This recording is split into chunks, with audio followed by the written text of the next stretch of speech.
Are you feeling stuck in your portraits, like you're just photocopying what you see rather than creating what you feel? You're dissatisfied using the grid method, or you struggle with proportions and you want to express more you into your work? You're not alone. In this video, I'm going to break down exactly how to master proportions so you can start creating portraits that reflect your voice. By the way, I'm Adam. I've been drawing for over 25 years and now I help aspiring charcoal artists come off the grid method so they feel connected to their work, master proportions so they have the confidence to take on commissions, and develop their style so they have their own artistic voice. Let's dive in.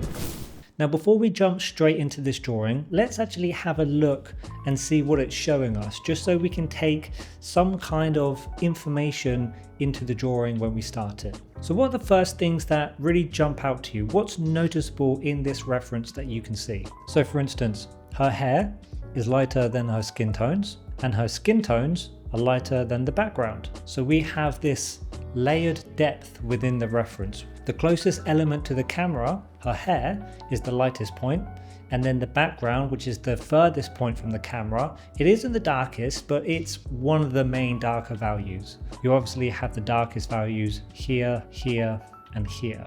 Now these 3 points are going to be really helpful within the drawing. These 3 points are what's going to add that added depth into the portrait. We're going to use those areas to really hone in pushing the life into the portrait. And what I like about these 3 areas is it creates this triangle shape leading your eye around and through the portrait. I also like that everything is leading in this kind of direction. So we've got this black area here that comes down this way. Her cheekbone comes down this way.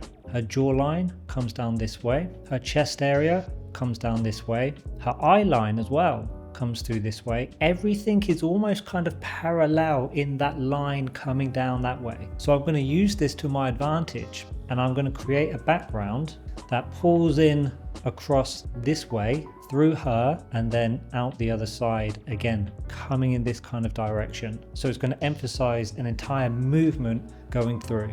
What else do we see in terms of placement and our beginning stages? Where's our center point? If these are our widest point on the paper, our center point is about here. That means this kind of area is where our center point is. So the edge of her ear. So this is going to be my very initial line, because then I can find my widest points after that. And because the background is darker, it really highlights the shape of her profile, which is basically an angled square. So again, we're going to use this to our advantage. We can find other angles a little bit easier because of it. In my program, we talk a lot about simplifying what we see.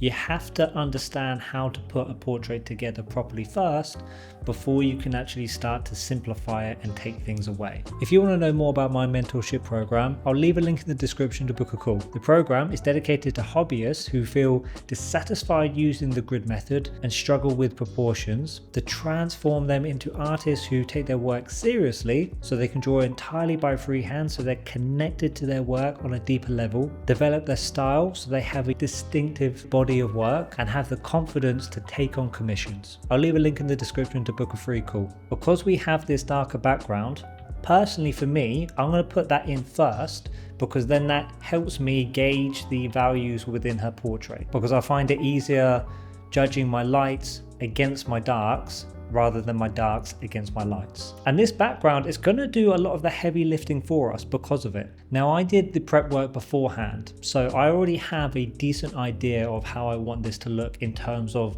overall look and style.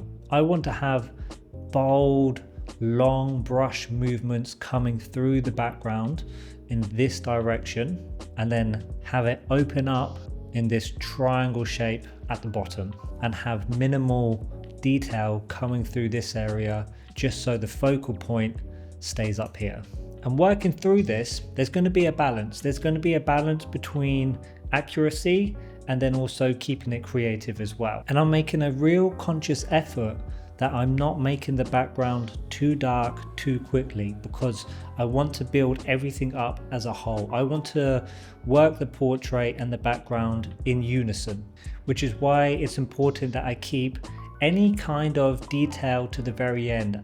At the beginning, I'm just focusing on really simplifying the forms and the values within the portrait and the background. So for instance, the hair itself, I'm just blocking through this entire section and I'm just implying large forms of value coming through here. And I've put absolutely nothing in the highlights of the hair just here. I'm keeping this as plain as it can be. The only thing that I'm really trying to bring into the drawing relatively quickly is this area here, the actual shape of the profile of her face. As long as I can get this area relatively accurate, not so much at the beginning, but just as long as it's leading the portrait, that's all that matters. Everything else then almost becomes a playground for the drawing. I get to be really creative with how I want the rest of it to look. This drawing didn't actually take me that long to do. I think it only took me maybe just over 2.5 hours. And that's because I kept basically everything really simple. There's 0 details in it, and I just focused on the large movements. Now, if we have a look at her hair, I've now started to pull through a little bit more of those highlights just to give it a bit more depth. But again, I'm keeping it really simple. I'm not bothered about all of this detailing coming through here. None of this. I'm just keeping it very basic. And now, because the portrait has more layers of depth to it, I want to match that with the background as well. So the background is coming through this way, and I'm now pulling lighter values out in sections like here, coming up here. We've got lighter values and strokes. So again, I want to match that coming up here and through these areas. Not only does this help with having the background of the portrait work in unison, but it also helps everything kind of pull your focus into that focal area, which is her.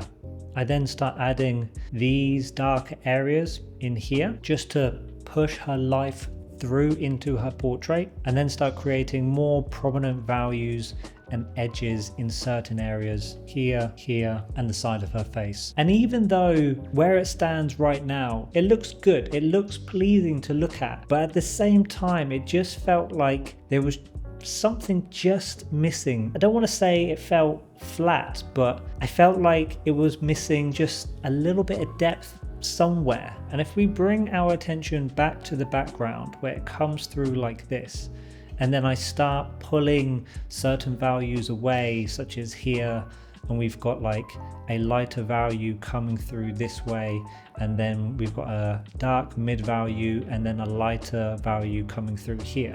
With the portrait, we have our darker values, our mid values, and our lighter values, but we also have our black values, these areas in here, but there's no black values within the background. And I felt maybe that's what was that imbalance.